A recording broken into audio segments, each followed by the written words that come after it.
លោកត្រាំឯណោះមួម៉ៅក្តៅកាហាយរឿងតំណាងរាស្ត្របកគាត់4នាក់ទៅគាំទ្រគណៈបកប្រជាធិបតេយ្យដែលជាគណៈបកប្រឆាំងបោះឆ្នោតប្រឆាំងអត់ឲ្យគាត់ធ្វើសង្គ្រាមតទៀតជាមួយនឹងអ៊ីរ៉ង់លោកត្រាំគាត់ថា4នាក់ហ្នឹងគឺជាអ្នកដែលខួរក្បាលលក់ឲ្យពួកប្រឆាំងស្អីគឺគេគ្រប់ត្រស្អីអាសង្គ្រាមដែលយើងទៅឈ្លានពានដែនអធិបតេយ្យគេដោយអត់មានសុំសភាសុំអីឥឡូវគេគ្រាន់តែបោះឆ្នោតហ្នឹងចាប់ពីពេលនេះតទៅលោកត្រាំអត់អាចនឹងទៅបន្តសង្គ្រាមនៅអ៊ីរ៉ង់បានដោយអត់ឆ្លងសភាមិនមែនបានន័យថាធ្វើសង្គ្រាមអត់បានទេបានតែត្រូវសុំសភាអនុម័តឲ្យយល់ព្រមសិនកុំធ្វើអីស្រេចតែចិត្តតែប៉ុណ្្នឹងឯងហើយសភាគេប្រាប់ថាអត់ឲ្យលោកត្រាំធ្វើអ្វីស្រេចតែចិត្តទេហើយមានគណៈបកកាន់អំណាចហ្នឹងមកបោះឆ្នោតចូលរួមជាមួយគណៈបកប្រឆាំងឲ្យបានសម្លេង215ទល់នឹងសម្លេង208ឃើញស្រុកអាមេរិកគឺគេមានប្រជាធិបតេយ្យឯងមិនមែនជិះសេះលែងដៃទេអ្នកក្នុងកាន់អំណាចហ្នឹងក៏គេគិតថាបើធ្វើមិនត្រូវក៏គេបោះឆ្នោតប្រឆាំងនឹងមេដឹកនាំខ្លួនឯងធ្វើមិនត្រូវអានេះដែលគេហៅថាប្រជាធិបតេយ្យមែនតើនោះបាទឥឡូវនេះយើងចាំមើលតទៅទៀតតើរឿងនឹងយ៉ាងម៉េចព្រោះអីត្រូវព្រឹទ្ធសភាមួយសារទៀតដើម្បីបោះឆ្នោតគ្រប់គ្រងអាសេចក្តីស្នើច្បាប់របស់រដ្ឋសភាហើយមុំឡើងទៅដល់តុរដ្ឋាភិបាលឲ្យធានាធិបតីសញ្ញេ100%តែត្រាំនឹងមិនសញ្ញេឲ្យចូលជាច្បាប់ចុងនឹងពវល់មកក្រោយវិញមិនដឹងប៉ុន្មានឆ្នាំទៀតទេអញ្ចឹងសង្គ្រាមហ្នឹងវាមិនដឹងអញ្ញាយបាញ់ទេបងប្អូនមានអន្តរជាតិនេះមានព័ត៌មាន2ដែលខ្ញុំនឹងជម្រាបជូនបងប្អូនគឺទី1តកតងនឹងមេដឹកនាំអ៊ុយក្រែនស្នើជួបទល់មុខគ្នាជាមួយពូទីនក្រោយកំងយន្តហោះចម្បាំង20គ្រឿងពីស៊ុយអែតចម្លែកដែរថ្ងៃនេះគឺលោកZelensky ដែលជាមេដឹកនាំរបស់ប្រទេសអ៊ុយក្រែនសរសេរលិខិតចំហច្រើនទំព័រទៅលោក Vladimir Putin ថាល្មមដល់ពេលយើងជួបគ្នាទល់មុខគ្នាហើយព្រោះអត់ឈ្នះអ៊ុយក្រែនទៀតទេគាត់និយាយចឹងអ៊ុយក្រែនពង្រឹងប្រព័ន្ធ drone របស់ខ្លួនកាន់តែខ្លាំងហើយនឹងអាចបាញ់ចូលដល់ទីក្រុងនៅវិមានក្រំឡាំងរបស់រុស្ស៊ីនៅមូស្គូឯណោះអញ្ចឹងកុំលេងសើចអ៊ុយក្រែនអត់ទុកឲ្យរុស្ស៊ីមកឈ្លានពានបានតាមអំពើចិត្តទេហើយមកដល់មកនេះទាហានរុស្ស៊ីស្លាប់កន្លះលាននាក់ឯង5សែននាក់ឯងដូច្នេះអ៊ុយក្រែនប្រាប់ថាដល់ពេលដែលត្រូវជួបមុខគ្នាដើម្បីបញ្ចប់ការដែលបាញ់គ្នានេះតទៅទៀតព្រោះអីរុស្ស៊ីអត់ឈ្នះទេហើយម្យ៉ាងទៀតអ៊ុយក្រែនទើបតែបញ្ជាទិញយន្តហោះ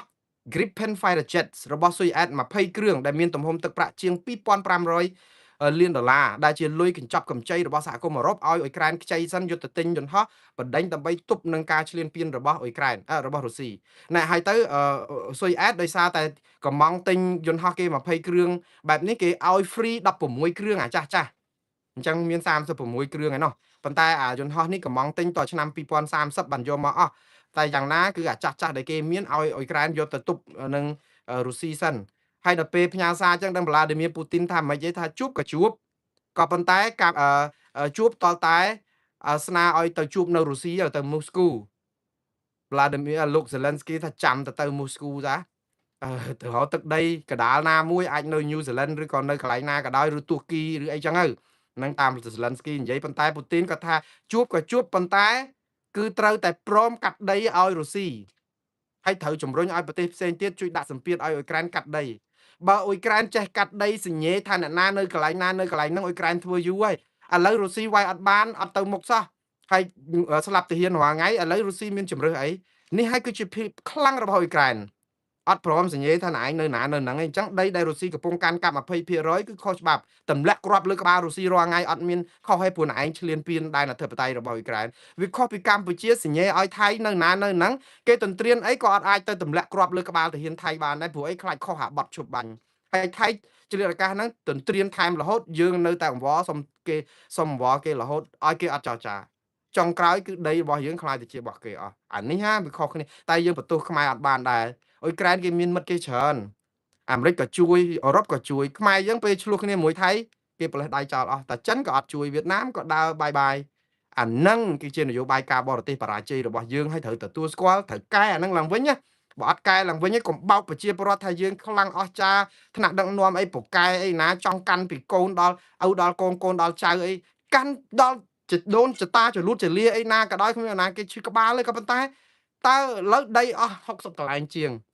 អត់បានមកវិញផងហ្នឹងដោយសារអ្នកណាដោយសារតែគាត់កាន់អីចឹងដែរដូច្នេះបើលោកហ៊ុនសែនចង់នេះកុំពមៀនរឿងងើបមួយវាយមួយអីត្រូវ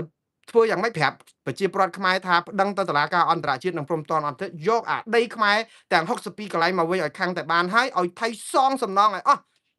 នឹងនៅតែអត់រួចខ្លួនផងថាយើងវាខ្សោយណាស់ប៉ុន្តែហើយខ្មែរនឹងអាហោសកម្មបើយើងនាំគ្នាប្តឹងទៅអង្គការសហជីវជាតិទៅបានដីនឹងមកវិញ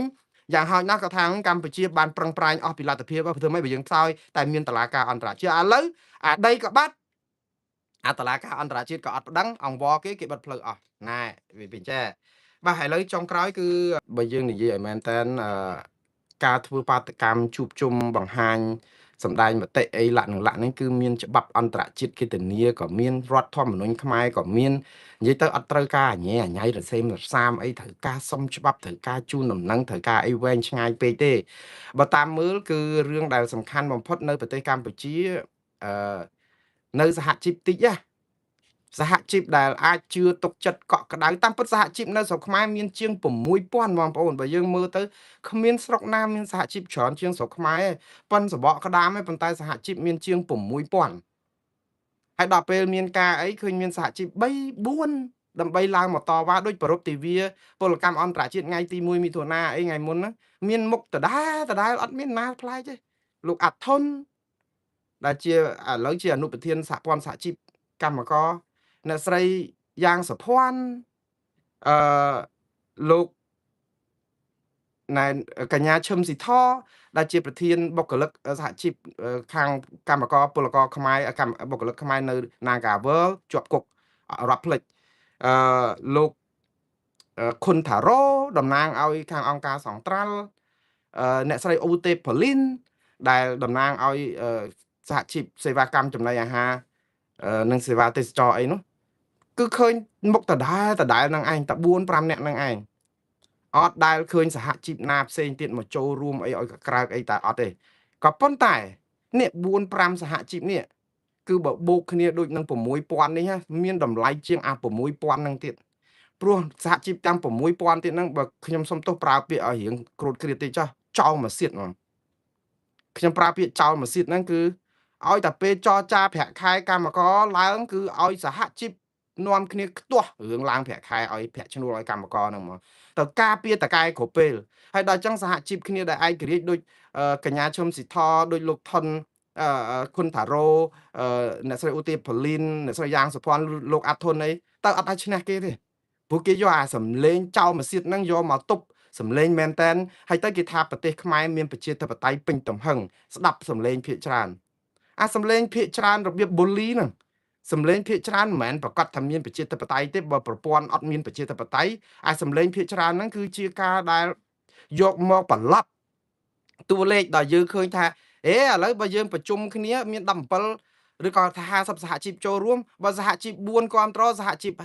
46ទៀតគេប្រឆាំងចឹងទៅតាម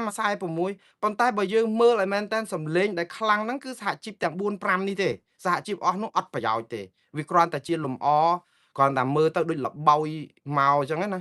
ប៉ុន្តែរឿងស្រុកខ្មែរគេយកអាលបោយហ្នឹងទៅជារឿងធំទៅវិញទៅហើយដល់ពេលបងប្អូនសហជីពទាំងប្រមាណអ្នកនេះគាត់ទៅតវ៉ាសំទោសគាត់ប្រពៃទិវាពលកម្មអន្តរជាតិវាគួរឲ្យអកុសលមែនតើទៅប្រពៃទិវាពលកម្មអន្តរជាតិគេហៅទៅផឹកតែប្រធានសហជីពទៅឈរផ្ដុំដើម្បីទាមទារសិទ្ធិសហជីពសិទ្ធិកម្មករក្នុងការប្រពៃទិវាពលកម្មអន្តរជាតិដែលទិវាអន្តរជាតិដែលមានធានាដោយរដ្ឋធម្មនុញ្ញអីអស់ឥឡូវខាងសាលាក្រុងភ្នំពេញគេហៅចូលទៅផឹកតែព្រឹកមិញតាមពិតគេត្រូវប្រពៃតាំងពីថ្ងៃ1ឥឡូវដល់ថ្ងៃ4ណាហៅទៅផឹកតែតាមពិតអ្វីដែលគួរឲ្យគាត់សម្គាល់គាត់ទៅដាក់ញត្តិអាកាលថ្ងៃ1ហ្នឹងទៅក្រសួងការងារទៅ CDC អីដែរវាគួរតែថ្ងៃ4នេះវាគួរខាងក្រសួងការងារហើយនឹង CDC នេះអភិវឌ្ឍគណៈកម្មការក្រុមប្រឹក្សាអភិវឌ្ឍអីនេះគួរតែយកអាញត្តិគាត់ហ្នឹងយកមកប្រជុំដើម្បីដោះស្រាយបញ្ហាវាផ្ទុយទៅវិញអាដាក់ញត្តិទៅអាម្ចាស់ដែលទទួលញត្តិអត់ព្រមដោះស្រាយបញ្ហាបែរទៅជាសាលាក្រុងហៅទៅផឹកតែចត់ទៅវិញណែវាទៅជាកលាប់ចាក់ហើយទៅផឹកតែចត់ហ្នឹងមានអីគឺទៅលុតរឿងហេតុអីបានធ្វើបាតកម្មតវ៉ាជួបប្រជុំអត់ជូនដំណឹងទៅសាលាក្រុងឲ្យបាន4 5ថ្ងៃមុនរឿងនេះគឺវាមែនតើទៅ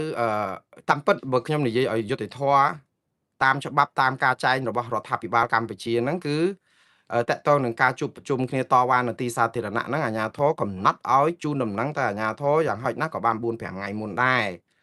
ក៏ប៉ុន្តែកន្លងមកឲ្យបងប្អូននេះជាលេសរបស់សាលាក្រុងទេជូនដំណឹងមួយឆ្នាំមុនក៏ដោយក៏អត់បានធ្វើដែរព្រោះអាជ្ញាធរនឹងយកលេសសម្ដាប់ធ្នាប់សាធារណៈបញ្ហាកកស្ទះចរាចរណ៍បញ្ហានេះបញ្ហានោះឲ្យចង់ក្រោយដេញឲ្យទៅធ្វើនៅទីស្នាក់ការរបស់ខ្លួនវិញអីចឹងទៅ ធ្វើតែអញ្ចឹងមកយកហើយហ្នឹងហើយជូនដំណឹងដូចជូនប្រាប់ឲ្យថាកុំឲ្យធ្វើអញ្ចឹងអាហ្នឹងកន្លងមកបើថាជូនដំណឹងទៅគឺអាជ្ញាធរបានលេះភ្លាមព្រោះបានជូនដំណឹងហើយគឺអត់ឲ្យធ្វើដល់ទៅពេលធ្វើបក្រាបយកហ្មងព្រោះអីបានជូនដំណឹងមកប្រាប់ថាអត់ឲ្យធ្វើតែដល់ពេលអត់ជូនដំណឹងទៅថាខុសអាការជូនដំណឹងអត់ឲ្យជួបជុំគ្នាទោះបីរដ្ឋធម្មនុញ្ញបានធានាអីក៏ដោយរឿងនេះគឺជាភាពជូរចត់មួយសម្រាប់លទ្ធចាច់បញ្ហាការងារហើយបរដ្ឋាភិបាលអត់ស្ដាររឿងនេះអត់លើកកម្ពស់ការដែលជួបប្រជុំកម្មករពលករដើម្បីតាក់ទងនឹងសិទ្ធិការងារយើងនឹងជាប់ពន្ធ 10% ពីរដ្ឋាភិបាលអាមេរិកនៅត្រឹមខែកក្កដាជាក់ជាមិនខានហើយធានាឥឡូវយើងជាប់ពន្ធ 19% ហើយខាងពាណិជ្ជកម្មពិសេសរបស់អន្តរជាតិតំណាងពាណិជ្ជកម្មពិសេសគឺទឹមតែដាក់របាយការណ៍គេមួយដើម្បីយកទៅឲ្យប្រជាពលរដ្ឋសាធារណជនអាមេរិកជួយពិនិត្យវិច័យគឺគេដាក់ប្រទេស60ចូលទៅក្នុងចង្កោមប្រទេសដែលនឹងឡើងពន្ធពី10ទៅ12%កន្លះថែមទៀតនៅក្នុងនោះកម្ពុជាជាប់នៅក្នុងប្រទេស15ដោយទាំងដើម្បីគេតម្លើងពន្ធ 10% ថៃគឺជាប់ក្នុងប្រទេស45ដែលមានតម្លើងពន្ធ12.5% ដោយសារតែការដែលរំលោភច្បាប់ការងារនៅក្នុងស្រុកហ្នឹងគឺជាពិសេសពលកម្មដោយបង្ខំអីលក្ខនឹងលក្ខហើយដល់ពេលឥឡូវយើងចាប់ផ្ដើមបង្ហាញទៀតយើងបង្ហាញឲ្យសហគមន៍អន្តរជាតិថាតឹងរឹងហ្មងរឿងសិទ្ធិការងារសិទ្ធិសហជីពហ្នឹងគឺឥឡូវយើងហៅសហជីពទៅផឹកតែមានបានប្រយោជន៍អីបានតែធ្វើឲ្យអាប់អួរទៀតដល់ពេលគេមកគឺយើងកំពុងតែខ្លាចត្រូវពន្ធហែមតោះតែយើងស្ដារហ្នឹងយើងអត់ស្ដារយើងទៅហៅគ្នាផឹកតែហើយដល់ពេលអញ្ចឹងគេស្ដាប់មកគេថាអូកម្ពុជាគេត្រូវហើយអាហ្នឹងរឿងច្បាប់ទម្លាប់គេសាលាក្រុងគេត្រូវហៅយើងទៅអញ្ចឹងឯងព្រោះយើងអត់ប្រាប់គេមុនស្ដាប់មើលអ្នកស្រុកខ្មែរស្ដាប់ទៅដូចជាសហជីពនឹងខុសអីចឹងណាប៉ុន្តែអត់មានរឿងខុសទេព្រោះរដ្ឋធម្មនុញ្ញច្បាប់អន្តរជាតិអីឲ្យប្រជាពលរដ្ឋទៅអាជ្ញាធរហ្នឹងបដិងឲ្យលឺឲ្យជួយសេរីមនុស្សទៅជួយសម្របសម្រួលទៅវាអត់មានអីត្រូវការវែងឆ្ងាយខុសអានីតិវិធីតែយើងមានចេតនាមិនឲ្យគេជួបជុំហ្មងហើយមិនឲ្យគេជួបជុំហ្នឹងគឺតើឲ្យតែថាក្រុមប្រមាណក្រុមហ្នឹងមានអ្នកស្រីយ៉ាងសុភ័ណ្ឌឈឹមស៊ីធទេពូទេផលីនលោកអាត់ធុនឬក៏ធុនណែលោកខុនថារ៉ូអីហ្នឹងបើថាអ្នកផ្សេងទៀតដែលជាសហជីពចោលម៉ាស៊ីនដូចខ្ញុំជំរាបមិញមិនបាច់ជូនដំណឹងមិនបាច់ខ្មោចយកអីទេមកជួបណាក៏បានដែរហើយបើជូនដំណឹងគឺ10ដងបានទាំង10ដងអត់ដែលនរណារារាំងទេបើក្រុមសហជីពប្រមាណអ្នកនេះឲ្យជូនដំណឹងគឺដូចទៅឲ្យប្រាប់គេថាកុំឲ្យធ្វើអញ្ចឹងមកររឿងចាប់ដាក់ឡានតែម្ដងដល់ពេលអត់ជូនដំណឹងអញ្ចឹងជួនកាលគាត់អាចធ្វើបានដែរភ្លាត់ពីការពីផ្នែកពីចំោះអាជ្ញាធរប៉ុន្តែដល់ពេលហៅគាត់ទៅជួបផឹកតែមានអីមកលុតដល់ពីរឿងអត់ជូនដំណឹងអត់អីហើយដល់ពេលស្ដាប់មកគឺវាក្រោតគ្រៀតវាមើលទៅសិទ្ធិសេរីភាពរបស់យើងនឹងស្មុគស្មាញដល់ថ្នាក់ហ្នឹងអីអញ្ចឹងទៅតែដែលហើយអញ្ចឹង10%ហ្នឹងខែកក្កដាចាំទទួលកម្ពុជាហើយយើងបើតែ10%ទៀតឡើងដល់29%ហើយប្រកួតប្រជែងអីឈ្នះគេបើយើងអត់ព្រមស្ដារស្ថានភាពសិទ្ធិមនុស្សបើតាមឮអ្នកចូលរួមនៅក្នុងពិធីនេះគឺជាពិសេសកញ្ញាឈុំស៊ីធដែលជាប្រធានសហជីពពលករកម្មករបុគ្គលិក Nagawal ផ្នែកខ្មែរហ្នឹងគឺឆ្លោះគ្នាទៀតរឿងសរសេររបាយការណ៍ប្រជុំហ្នឹងឮគាត់ថាជួបគ្នាតែ30 40 45នាទីទេប្រជុំមែនតើសាច់ប្រជុំដល់ពេលសរសេរកំណត់ហេតុប្រជុំ2ម៉ោងជជែកគ្នាអត់បែកប្រពូមាត់ដោយសារអីអាជ្ញាធរអត់ព្រមកត់កំណត់ហេតុយើងកត់កំណត់ហេតុយើងអត់ស្រង់កំណត់ហេតុរបស់មេសហជីពដែលដាក់ដូចកញ្ញាឈឹមស៊ីធគាត់ចង់និយាយពីរឿងណែតាក់ទងនឹងការដែលឲ្យអាជ្ញាធរនឹងស្ដារស្ថានភាពសិទ្ធិជាកម្មករសិទ្ធិសហជីពទៅដើម្បីឲ្យមុខមាត់យើងហ្នឹងសហគមន៍អន្តរជាតិចរចាពាណិជ្ជកម្មអីចឹងទៅយើងកុំឲ្យជាប់ទណ្ឌកម្មអីគេអត់ដាក់គេអត់អីចឹងឲ្យដាក់តួនាទីគាត់ហ្នឹងជាអតីតបុគ្គលិកសហជីព Nagawal អីណាដែលគាត់មានអតីតពីណាមកគាត់ដែលលាឈប់ពីតំណែងគាត់ពីអង្កលដោយសារតែ Nagawal ហ្នឹងបញ្ឈប់ពួកគាត់ចាប់ពួកគាត់ដាក់គុកឥឡូវតវ៉ានៅមុខ Nagawal ជាង4ឆ្នាំអត់រកដំណោះស្រាយឲ្យគាត់សោះហើយធ្វើឲ្យគាត់វេទនាហើយរកម្មភ្នែកមែនតើមិនដឹងថារឿងស្អីបានជាដោះស្រាយរឿងប៉ុណ្ណឹងរឿងអត់ចប់ឥឡូវហ្នឹងឥឡូវផឹកតែផឹកអីហើយហ្នឹងសួរថាបានជោគជ័យអាជ្ញាធរបានហៅទៅគម្រាមហៅទៅលុតហៅទៅដាស់តឿនហើយប៉ុន្តែជាមុខមាត់ជាដុំកំភួនជាស្អីហ្នឹងជាតិយើងហ្នឹងគឺវាអត់ងើបទេបាទសហគមន៍អន្តរជាតិគេនៅតែមើលឃើញថាយើងនៅតែរដ្ឋបတ်សិទ្ធិសេរីភាពចឹងឥឡូវតាក់ទងនឹងកម្ពុជាជិះអត់ផុតទេពីត្រូវត្រៀមខ្លួនប្តឹងថៃទៅតុលាការអន្តរជាតិឲ្យហើយទៅព្រោះត្បិតថៃអត់ខ្លាចបំពានច្បាប់អន្តរជាតិខ្ញុំនិយាយអំពីរឿងបញ្ហាមួយតាក់ទងនឹងរឿងថៃហើយនឹងកម្ពុជាកំពុងតែប្តឹងនិយាយទៅកម្ពុជាកំពុងតែយកយន្តការអន្តរជាតិយកមកប្រើយន្តការអន្តរជាតិនេះខ្មែរអត់ប្រើជាមួយថៃរឿងព្រំដែនគោកឥឡូវខ្មែរមកប្រើជាមួយព្រំដែនទឹកដោយសារតែថៃលុប MOU 2001ចោលអញ្ចឹងទៅឥឡូវចាប់ផ្ដើមជូនដំណឹងទៅថៃជូនដំណឹងទៅអង្គការសហជីវជាតិ ដើម្បីឲ្យមានជាក្រុមប្រឹក្សាមួយដែលគេហៅថាការផ្សះផ្សាដោយបង្ខំឥឡូវកម្ពុជាគេរើសបាន2នាក់ហើយយើងរើសបាន2នាក់ថៃគេអត់ទាន់រើសទេគេនៅពេល3សប្តាហ៍ទៀតដើម្បីជូនដំណឹងមកកម្ពុជាព្រោះយើងជូនដំណឹងគេទុកពេលឲ្យគេ3សប្តាហ៍ដើម្បីជូនដំណឹងមកយើងវិញថាតើគេត្រៀមខ្លួនមិនហើយបើគេត្រៀមខ្លួនគឺគេដាក់មន្ត្រីជំនាញកិច្ចការព្រំដែនគេ2នាក់ហើយនឹងត្រូវមានគណៈកម្មការមានប្រធានម្នាក់ទៀតដែលកម្ពុជានិងថៃរើសរួមគ្នាដើម្បីឲ្យជាប្រធានហើយសម្របសម្រួលកិច្ចការព្រំដែន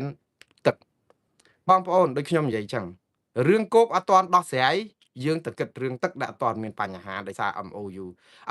ហ្នឹងគឺមែនតែ25ឆ្នាំអត់បានប្រយោជន៍អីដែរទេខ្ញុំមិនកាន់ជើងថៃទេមែនតែទៅគឺ MOU ហ្នឹងអត់ប្រយោជន៍មែន25ឆ្នាំហើយគឺអត់បានអភិវឌ្ឍអីខ្មែរអត់បានប្រេងសំបីតា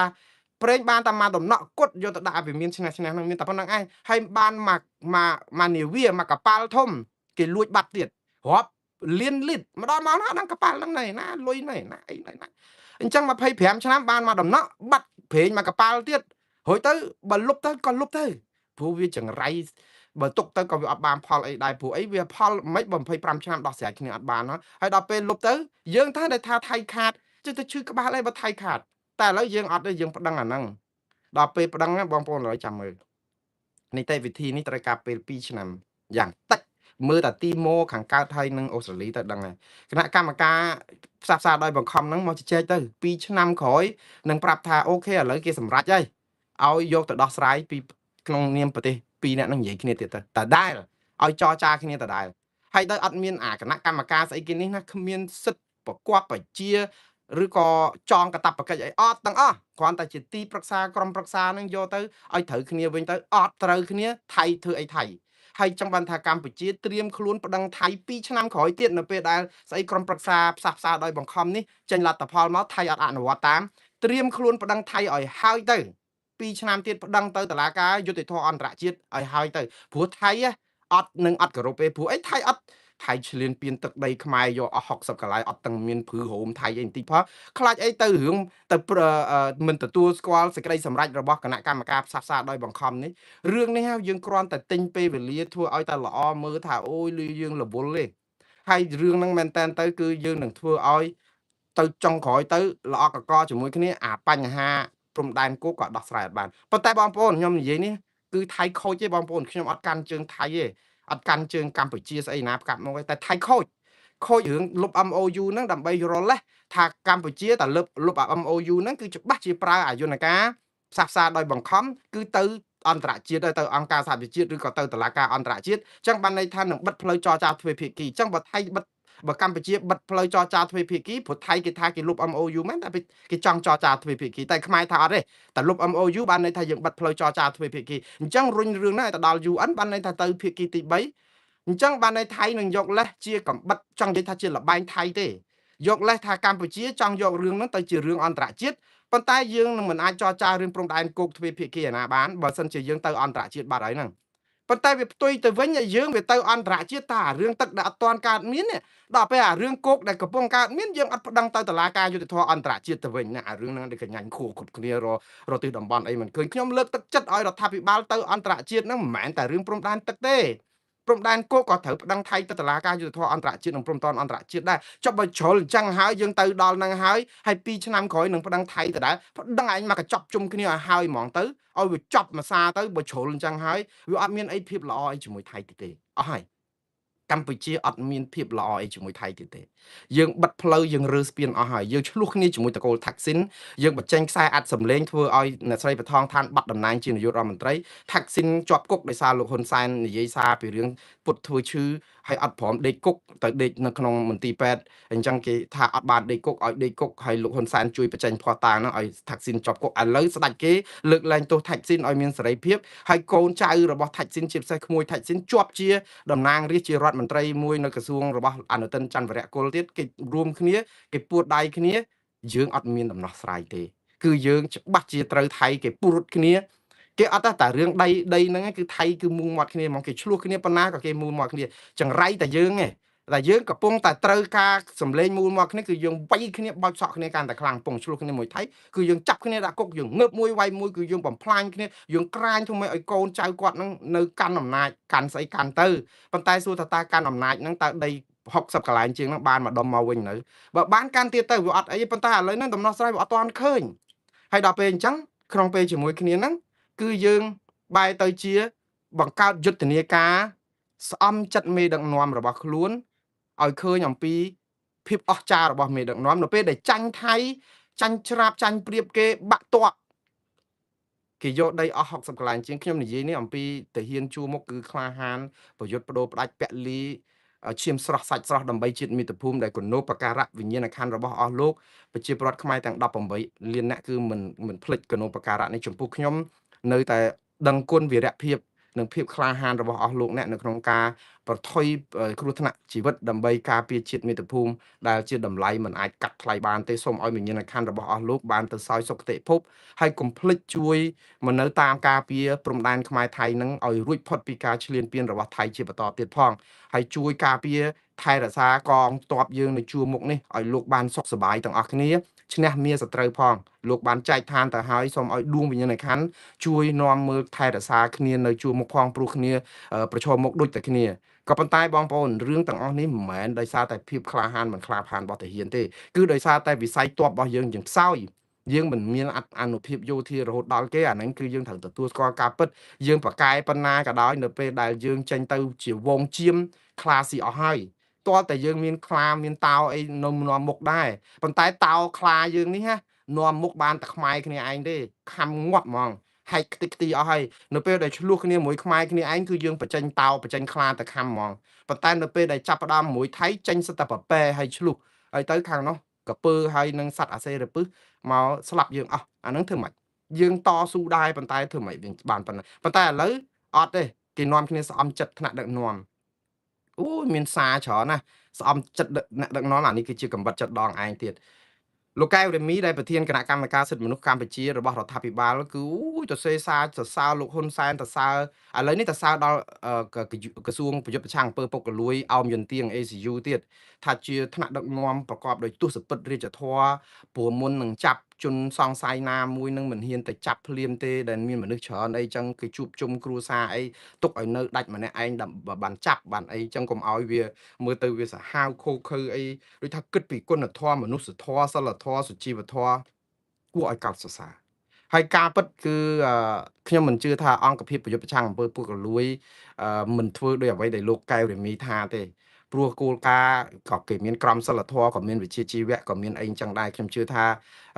អាចមានកម្រិតនៅក្នុងការអនុវត្តដោយការពិតដែលលោកកែវរេមីថាអញ្ចឹងមែនហើយគួរតែទទួលបានការកោតសរសើរអញ្ចឹងមែនហើយនៅពេលដែលគាត់ធ្វើបានល្អប៉ុន្តែលោកកែវរេមីនេះអត់ដែលរិះគន់លោ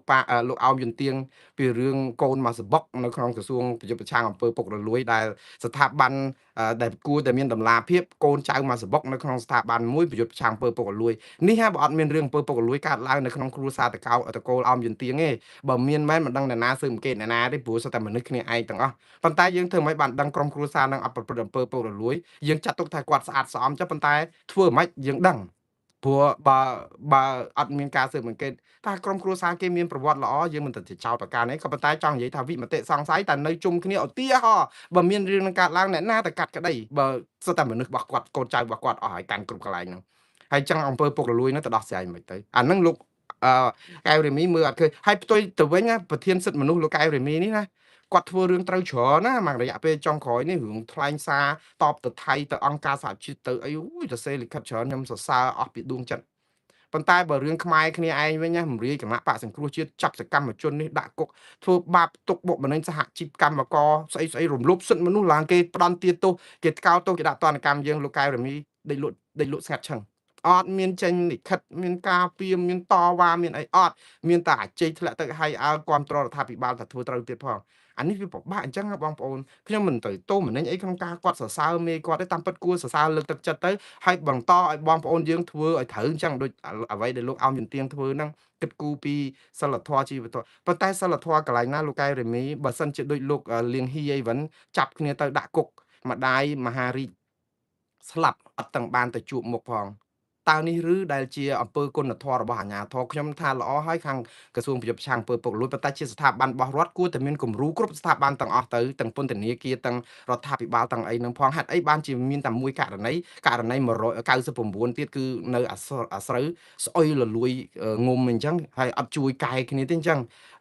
តើប្រជាពលរដ្ឋគេថ្នាក់ដែរលោកសរសើរហ្នឹងវាជាការល្អហើយប៉ុន្តែវាដូចថាវានៅរឿងច្រើនទៀតដែលបើប្រឹងធ្វើឲ្យបានច្រើនប្រហែលជាលោកអាចចំណាយពេលវេលារាល់ថ្ងៃអាចនឹងអង្គុយសរសើរហ្នឹងទៅមិនបាច់ធ្វើការអីទេក៏ល្អដែរតែវាអត់មានរឿងល្អច្រើនចឹងពិបាកដែរហើយឥឡូវមួយទៀតគឺការប្រឌិតព័ត៌មានដែលធ្វើឲ្យកម្ពុជានឹងអស្ចារ្យលើឆាកអន្តរជាតិអត់ដឹងថាតើបងប្អូនទាំងអស់គ្នាគាត់គិតពីអីថ្ងៃនេះមានគេបង្កើតសារព័ត៌មានដូច The New York Times អីអញ្ចឹងគឺដាក់ចំណងជើងធំជាកាសែតជាអីមានលោកប្រាក់សុខុនរដ្ឋមន្ត្រីក្រសួងការបរទេសកម្ពុជាហើយចំណងជើងជាភាសាអង់គ្លេសដាក់ថាអង្គការសហប្រជាជាតិបានបោះឆ្នោត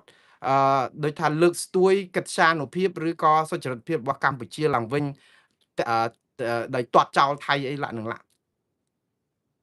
បានអីមកវិញបងប្អូនអ្នកណាក៏ដោយដែលគ្រប់គ្រងរដ្ឋាភិបាលចង់គិតថាបោកប្រជាពលរដ្ឋឲ្យជឿថាអង្គការសហប្រជាជាតិជានៅខាងខ្មែរហ្នឹងណាវាល្អហើយស្អំចិត្តប៉ុន្តែវាជាកំបិតមុខពីរគឺយើងភូតច្រើនពេកដល់ផលិតព័ត៌មានចឹងទៅវាធ្វើឲ្យយើងចាញ់អាត្មាខ្លួនឯងណាភូតច្រើនចាញ់អាត្មាបោកប្រាស់គេទៅវាធ្វើឲ្យសាបហេតុអីបានជាបានប្រយោជន៍អីអស់លោកហើយខាងក្រសួងរដ្ឋាភិបាលអីហ្នឹងអត់ព្រមទាត់ចោលព័ត៌មានហ្នឹងថាคล้ายខ្លះឯងឲ្យតែចំណេញខ្លួនឯងហ្នឹងគឺចេះតែនៅបើថាប៉ះខ្លួនឯងគឺទាត់របស់គេថាคล้ายអានេះជាកំបិតមុខពីរហ្នឹងគឺចង់និយាយលើកមុខកម្ពុជាថាអង្គការសហជីវជាតិទទួលស្គាល់វាល្អហើយប៉ុន្តែវាមិនមែនការពិតវាបោកតែគ្នាប្រជាពលរដ្ឋគ្នាមិនដឹងចេះតែជឿទៅតែការពិតមានអង្គការសហជីវជាតិណាទៅបោះឆ្នោតគ្រប់គ្រងកម្ពុជាពីអង្កលអត់មានទេយើងទៅស្រែកខាងយើងគេទៅស្រែកខាងគេចុងក្រោយឆ្លោះគ្នាអង្គការសហជីវជាតិថាយករឿងហ្នឹងទៅដោះស្រាយខ្លួនឯងក្រុមប្រឹក្សាសន្តិសុខអង្គការសហជីវជាតិក៏ធ្លាប់ជួបប្រជុំភ្លាមពេលបាញ់គ្នាប្រាវគេថាយកទៅដោះស្រាយខ្លួនឯងទៅវាអត់មានគេមើលហើយវាអត់មានអ្នកណាមកកាន់ជើងយើងហើយមកដល់មកហ្នឹងសូម្បីតែប្រទេសមួយនៅខាងខ្មែរក៏អត់មានដែរវាតែប៉ុណ្ណឹងអកុសលចឹងទេបងប្អូនហើយកុំបន្ទោសគេយើងបន្ទោសរបៀបដឹកនាំរដ្ឋរបស់យើងដែលមកដល់មកហ្នឹងរកមនុស្សជាមិត្តយើងនៅលើពិភពលោកដែលយើងសាមញ្ញឆ្នាំមានទាំងចិនមានទាំងយួនមានទាំងអីដល់ពេលមានគ្រាតែត្រូវរឿងបាត់ដែនអធិបតេយ្យតែមួយក៏អត់ដែរប្រលេះដៃចោលយើងទាំងអស់តើយើងមានអីអាងយើងអស់សង្ឃឹមហើយមិត្តភ័ក្តិដែលផឹកស៊ីជាមួយគ្នាមានការអីរត់ចោលយើងអស់ហើយយើងនៅតែអោបកសោបគេហើយយើងថាយើងគ្រាន់បើនេះជាវិបត្តិរបស់យើងធំណាស់តែយ៉ាងណាបងប្អូនសុំបងប្អូនដែលគ្រប់គ្រងរដ្ឋាភិបាលកម្ពុជាសុំកុំទៅទាបពេកបងប្អូនកុំទៅទាបពេកសរសើររដ្ឋាភិបាលក៏សរសើរដែរប៉ុន្តែកុំដល់ថ្នាក់បង្កើតព័ត៌មានរហូតដល់ថាអង្គការសហជីវជាតិទទួលស្គាល់ថាកម្ពុជានឹងជាប្រទេសត្រឹមត្រូវហើយថៃនឹងបំពានឈ្លានពានដល់អធិបតេយ្យកម្ពុជាអីទេអត់ទេអង្គការសហជីវជាតិមែនតើទៅគួរតែចេញសេចក្តីថ្លែងការណ៍បែបហ្នឹងបើនិយាយឲ្យស្មោះត្រង់តែអត់ទេស្ថាប័នមួយនេះគឺជាស្ថាប័ននយោបាយប្រែកឡប់ចាក់លែងទីពឹងអីបានច្រើនហ្មងហើយព្រោះអីដូចអាមេរិកវាយអ៊ីរ៉ង់វាយស្អីវេណេស៊ុយឡាវាយអីឡាក់នឹងឡាក់អីអង្គការសហជីវជាតិនេះគ្មានទៅធ្វើអីបានទេព្រោះអាមេរិកដកលុយមកអស់គឺចប់ហើយប៉ុន្តែមិនមែនបានន័យថាមិនអាចពឹងគេបានទេយើងកុំពឹងលើអន្តរជាតិតែយើងត្រូវពឹងខ្លួនយើងសិនតើយើងស្ដារសិទ្ធិមនុស្សប្រជាធិបតេយ្យផ្សះផ្សាបង្រួបបង្រួមជាតិកុំឲ្យងើបមួយវាយមួយយើងអត់អ្វីដែលធ្វើនឹងមកគឺយើងធ្វើឲ្យរាជអស់សង្ឃឹមទៀតដោយសារលោកហ៊ុនសែនចុងក្រោយចឹងទៀត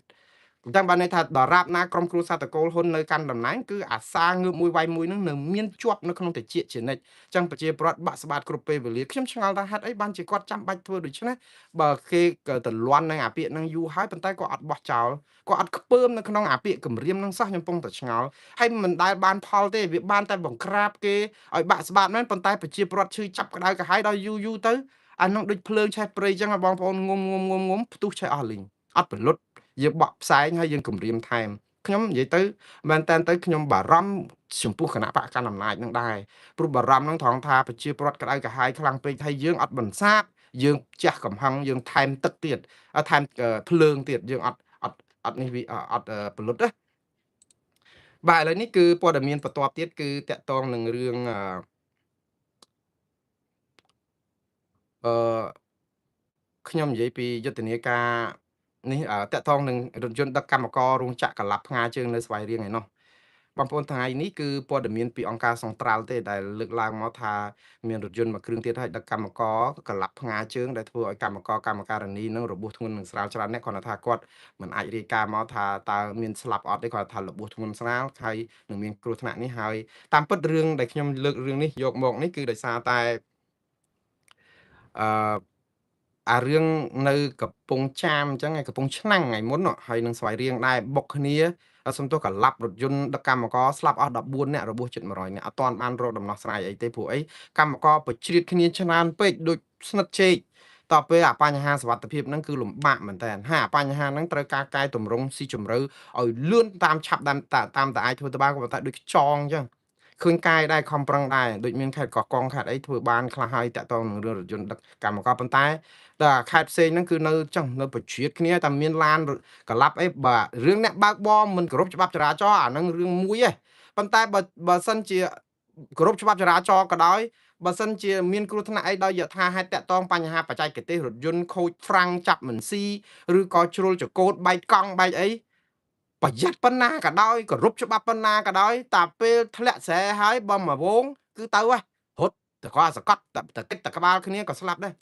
អាហ្នឹងវាអត់អាចជួយបង្កអាគ្រោះថ្នាក់នឹងបានទៀតណាខ្ញុំមិនជឿថាតកង់ឡានហ្នឹងគឺនេះទេតកង់ឡានបើកដោយមហាតអីមកកណោហ្នឹងក៏មានដែរគឺយើងលឺហើយច្បាប់បញ្ហាគ្រប់ច្បាប់ចរាចរណ៍ហ្នឹងក៏មិនអីយើងលឺហើយក៏ប៉ុន្តែរឿងកម្មករប្រជាគ្នានេះគឺជារឿងមួយដែលត្រូវបង្ការហើយត្រូវធ្វើឲ្យលឿនបាទប៉ុន្តែយើងមើលទៅមិនដឹងកាលធ្វើហើយគាត់ថា2027ចាំមើលបងប្អូនតើជួយតាមដានគ្នាព្រោះអញ្ចឹងរដ្ឋាភិបាលគឺគាត់ស្ពឹកតកតងនឹងរឿងបេក្ខជនចូលឈ្មោះការបោះឆ្នោតក្រុមប្រឹក្សាឃុំសង្កាត់មួយរូបទៀតគឺរបស់គណៈបច្ឆន្ទៈខ្មែរត្រូវបានចាប់ខ្លួននិងចោទប្រកាន់ពីបទញុះញង់រឿងចាប់ហ្នឹងគឺយើងអត់មានដែលស្បើយទេព្រោះអីគឺគោលការណ៍របស់យើងគឺមានតែចាប់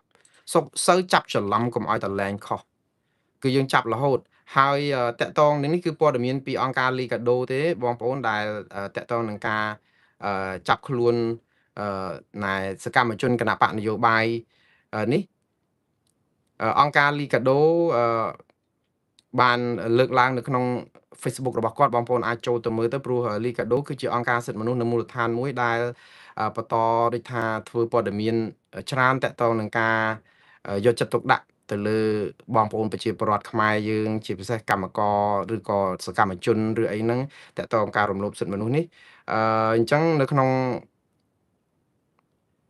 បាទខ្ញុំសូមលើកទឹកចិត្តឲ្យបងប្អូនទៅមើលព័ត៌មានព្រោះអីខ្ញុំពេលវេលាខ្ញុំខ្លីមែនតើគាត់ថាដឹងថាគាត់គឺជាសកម្មជនរបស់គណៈបកឆន្ទៈខ្មែរដែលត្រូវបានតុលាការចាប់និងចោទប្រកាន់ដាក់ពន្ធនាគារពីបទញុះញង់បាទហើយគាត់ហ្នឹងគឺឈ្មោះចិនសេងខៀងអាយុ41ឆ្នាំបាទគាត់ឥឡូវនេះគឺគេចាប់ខ្លួនតាំងពីថ្ងៃទី30ខែឧសភាពី3ថ្ងៃមុននេះគឺនៅផ្ទះរបស់លោកនៅភូមិចចកឃុំតាពាំងព្រះស្រុកព្រៃឈរខេត្តកំពង់ចាមបាទអញ្ចឹងខ្ញុំស្លេះរឿងនេះប៉ុណ្ណេះឥឡូវចូលដល់ព័ត៌មាន2បញ្ចប់មុននឹងខ្ញុំទៅធ្វើការដោយសារតែថ្ងៃនេះខ្ញុំទៅធ្វើការខ្ញុំអត់អាចមានពេលផ្អែមបន្លាយជាមួយបងប្អូនច្រើនតកតងនឹងរឿងអតិថិជននៃធនាគារ Prince បាក់ស្បាតនឹងការបោកប្រាស់ទស្សនាគារប្រៃសណីបានសេងយកក៏ដោយបងប្អូនថ្មីនេះក្រសួងការធនាគារជាតិបានប្រាប់អតិថិជនរបស់ធនាគារ Prince ដែលបិទទ្វារទៅហើយនេះដែលធនាគារ Prince គឺជាធនាគាររបស់អង្គការ Gen Z ដែលជាមេអក្រិតកម្មឆបបោកអនឡាញដល់កក្រើកនេះឥឡូវនេះធនាគារ Prince នេះគឺអស់លុយអស់អីចឹងទៅឥឡូវឲ្យទៅផ្ទេរទៅធនាគារប្រៃសណីដើម្បីផ្ទេរដូចថាខ្ចីលុយខ្ចីអីចឹងឬក៏បង់ប្រាក់អីថែមបន្តទៀតពីធនាគារប្រៃសណីទៅវាហាក់បីដូចជាអ្នកសេងអញ្ចឹងណាប៉ុន្តែបងប្អូនអតិថិជនគាត់បារម្ភខ្លាំងមែនទែនថាតើគាត់ទុកចិត្តប៉ុណ្ណាគាត់បាក់ស្បាតគាត់ចេះតែមកសួរខ្ញុំថាឲ្យគាត់ធ្វើយ៉ាងម៉េចព្រោះខ្ចីលុយគេពី20000អញ្ចឹងទៅឥឡូវត្រូវបង់ទៅបាត់លុយអស់ទៀតយ៉ាងម៉េចទៀតទៅដូចថាលែងទុកចិត្តអាហ្នឹងមកពីការដែលធ្វើឲ្យប្រព័ន្ធធនាគារលែងទុកចិត្តប៉ុន្តែបងប្អូនធនាគារប្រៃសណីនេះជាធនាគារអីរបស់អ្នកណាយើងត្រូវដឹងដែរតាមពិតធនាគារប្រៃសណីនេះគឺបើកតាំងពីឆ្នាំ2013មកម្លេះចឹងបើក13ឆ្នាំហើយប្រធានធនាគារដែលជាប្រធាននាយកប្រតិបត្តិមែនតើគឺឈ្មោះលោកម្នាក់នេះដែលបើមែនតើទៅបងប្អូនមិនសូវស្គាល់គាត់ទេប៉ុន្តែបើខ្ញុំប្រាប់អំពីប្រធានក្រុមប្រឹក្សាពិបាលប្រហែលជាបងប្អូនស្គាល់ព្រោះប្រធាននាយកប្រតិបត្តិឈ្មោះលោកតូចចៅជែកលោកតូចចៅជែកហ្នឹងបងប្អូនមិនសូវស្គាល់គាត់មែនព្រោះអីគាត់ធ្វើកិច្ចការងារកាលមុនគាត់ធ្វើអាស៊ីលីដាក្រោយមក ធ្វើការឲ្យហដ្ឋាកសិករអីណានោះគឺជាស្ថាប័នមីក្រូហិរញ្ញវត្ថុអីដែលនេះមុននឹងគាត់មកធ្វើការជាប្រធាននាយកប្រតិបត្តិប៉ុន្តែអ្នកដែលធំជាងគេហើយមានភាគហ៊ុននៅក្នុងធនាគារនេះដែរហ្នឹងគឺលោកប៉ុងខៀវសែអ្នកអង្គការប៉ុងខៀវសែបងប្អូនក៏ឮឈ្មោះលោកប៉ុងខៀវសែប្រហែលជាស្គាល់ហើយលោកប៉ុងខៀវសែគឺជាប្រធានធនាគារកណាឌយ៉ាហើយគាត់ជាប្រធានរបស់ក្រុមហ៊ុន OCIC ហើយគាត់មានភាគហ៊ុនច្រើនណាស់នៅក្នុងធនាគារប្រៃសណីនេះគាត់មានធនាគារ2 3ដោយទាំងធនាគារប្រៃសណីនេះប៉ុន្តែសួរថាលោកប៉ុងខៀវសែនឹងជាអ្នកណាហើយយ៉ាងម៉េចលោកប៉ុងខៀវសែនេះគឺមែនតើនឹងជាអត្តកើជាមនុស្សធំណាស់នៅក្នុងស្រុកខ្មែរហើយជាហັບប្រាក់របស់គណៈបកប្រជាជនកម្ពុជានិងលោកហ៊ុនសែនដែរព្រោះគម្រោងអភិវឌ្ឍគាត់ច្រើនណាស់ក្រុងរណបជ្រួយចង្វាពលានយន្តហោះដៃជោនៅស្អីកដាលស្ទឹងតាក់ទងនឹងគម្រោងស្អីច្រើនផ្សេងទៀតគឺ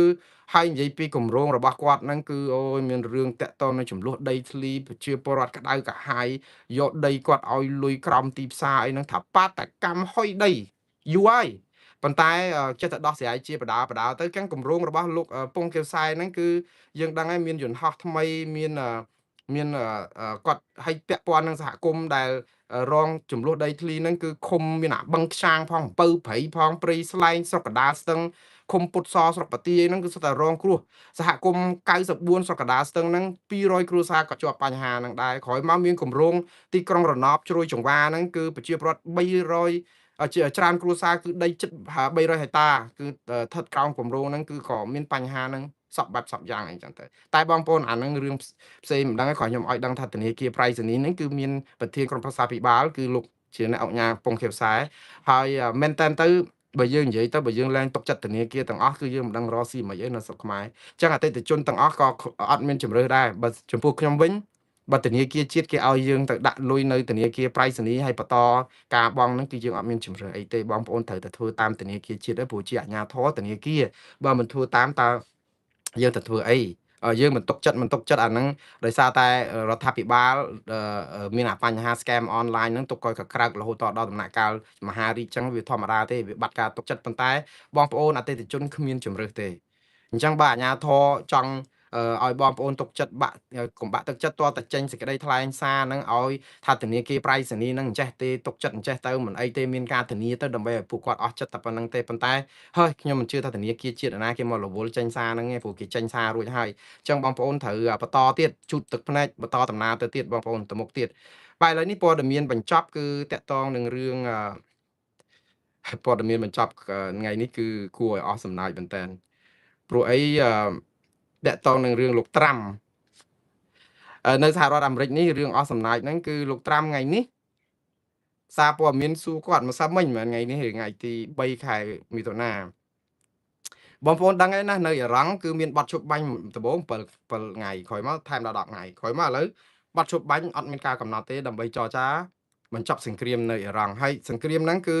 តាំងពីវាយប្រាវមកលោកត្រាំថា3អាទិត្យក្រោយមក4អាទិត្យក្រោយមក5អាទិត្យ6អាទិត្យឥឡូវអត់មានពេលកំណត់ទេតែនឹងឈប់ឆាប់ហើយទៅក៏មានបទឈប់បាញ់ពាក្យថាបទឈប់បាញ់បានន័យថាឈប់បាញ់ប៉ុន្តែ2អាទិត្យចុងក្រោយហ្នឹងបាញ់គ្នារហូតគឺថាកំតិចអានាវា Uber របស់អ៊ីរ៉ង់ដែលយកមកដាក់មីនហើយនឹងមីស៊ីលដែលបាញ់ចេញមកអីចឹងទៅគឺនាវាអាមេរិកហ្នឹងគឺបាញ់កំតិចចាប់អាមីស៊ីលហ្នឹងកំតិចអា Uber ហ្នឹងលាក់គឺបាញ់គ្នានៅភាគខាងបូងនៃប្រទេសអ៊ីរ៉ង់ហ្នឹងជិតច្រក Hormuz ហើយទៅយើងសួរថាចោះពេលឈប់បាញ់ក្រែងអត់មានការផ្ទុះអាវុធទេព្រោះបើឈប់បាញ់បើបាញ់គ្នាដដែលចាំបាច់មានបទឈប់បាញ់ទៅអីក៏ប៉ុន្តែពេលដែលអ្នកកសែតសួរលោកត្រាំថាចុះបើមានបទឈប់បាញ់ហេតុអីក៏មាននៅតែបាញ់គ្នាហើយអ្នកកសែតនិយាយថាអ្នកដែលចាប់ផ្ដើមបាញ់មុនហ្នឹងគឺអាមេរិកទេមិនជឿថាអ៊ីរ៉ង់ហ៊ានបាញ់ទេព្រោះអ៊ីរ៉ង់គ្នាភ័យខ្លាចតែរឿងឲ្យតែឈប់បាញ់ទេច្បាស់ជាអាមេរិកហើយការពិតគឺអាមេរិកជាអ្នកបាញ់មុនមែនហើយព្រោះឃើញអ៊ីរ៉ង់ចេញអា Uber ហ្នឹងមកបាញ់អា Uber ហ្នឹងទៅអ៊ីរ៉ង់ហ្នឹងគឺបាញ់ថែមអាស្អីកញ្ជ្រួចមីស៊ីលដើម្បីការពារខ្លួនណេះថែមទៅទៀតទៅដល់ពេលអ្នកកសែតសួរថាហេតុអីបានបត់ឈប់បាញ់នៅតែមានការឈប់បាញ់លោកត្រាំគាត់ឆ្លើយយ៉ាងខ្លីថាអាបត់ឈប់បាញ់សម័យទំនើបនេះមានបត់ឈប់បាញ់ខ្លះគេនៅបាញ់គ្នាតើអូខ្ញុំសរសើរមេដឹកនាំខ្ញុំប្រទេសអាមេរិកណាស់បាទគឺមេដឹកនាំដ៏កំពូលដ៏អស្ចារ្យរបស់សហអាមេរិកមួយដែរដែលក៏គាត់និយាយគឺថាផុយស្រួលបត់ឈប់បាញ់គេបាញ់គ្នាដែរតាអញ្ចឹងបើយើងមិនគួរណាដែលថាដាក់បត់ឈប់បាញ់គួរតែថាបត់ឈប់បាញ់ដោយអន្លើឬដោយផ្នែកអញ្ចឹងមានកន្លែងខ្លះបាញ់ហើយមិនគួរមានបត់ឈប់បាញ់ទេបើយើងនៅតែបាញ់គ្នាទៅដែរតែយ៉ាងណាបងប្អូនលោកត្រាំគឺគាត់អញ្ចឹងឯងដូចចាប់បន្ទង់អញ្ចឹង តែយ៉ាងណាអ្វីដែលលោកត្រាំធ្វើគឺគាត់អះអាងថាដើម្បីប្រយោជន៍ពិភពលោកមានសុវត្ថិភាពប្រយោជន៍អាមេរិកទាំងមូលហើយនឹងឲ្យអ៊ីរ៉ង់អស់អាវុធនុយក្លេអ៊ែរអញ្ចឹងបាញ់ខ្លះអីខ្លះគម្រាមខ្លះទៅចរចាទៅហើយបើសិនជាអ៊ីរ៉ង់អត់ព្រមបើថាបាញ់តិចតួចនៅមិនព្រមបាញ់ខ្ទេចទៀតក៏បានដែរអាហ្នឹងតាមលោកត្រាំអញ្ចឹងបတ်ឈប់បាញ់យើងខុសពីខ្មែរនិងថៃវិញនិយាយពីគ្រាន់តែដុតសម្រាមផ្ទុះគ្រាប់ហ្នឹងថៃរករឿងយើងចង់ងាប់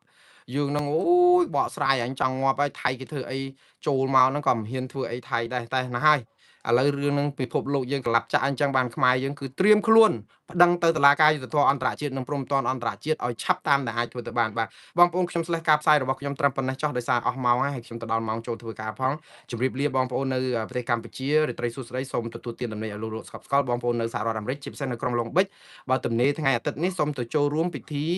គម្រប់ខួប77ឆ្នាំនៃការបាត់ទឹកដីខ្មែរកម្ពុជាក្រោមទឹកដីកម្ពុជាទៅទៅវៀតណាមហើយគាត់ធ្វើថ្ងៃអាទិត្យចាប់ពីម៉ោង9កន្លះព្រឹកគឺនៅវត្តខ្មែរកម្ពុជាក្រោមនៅឯទីក្រុងឡុងបិចជាប់ផ្លូវ Orange ហើយនិង Anaheim បាទហើយបងប្អូនដែលចង់ទៅចុះឈ្មោះបោះឆ្នោតដើម្បីរើសសមាជិកសភាក្រៅប្រទេសនោះក៏អញ្ជើញចូលពេលនោះព្រោះពួកគាត់មានគណៈកម្មការទៅចុះឈ្មោះនៅទីនោះដែរបាទសូមអរគុណសូមជម្រាបលា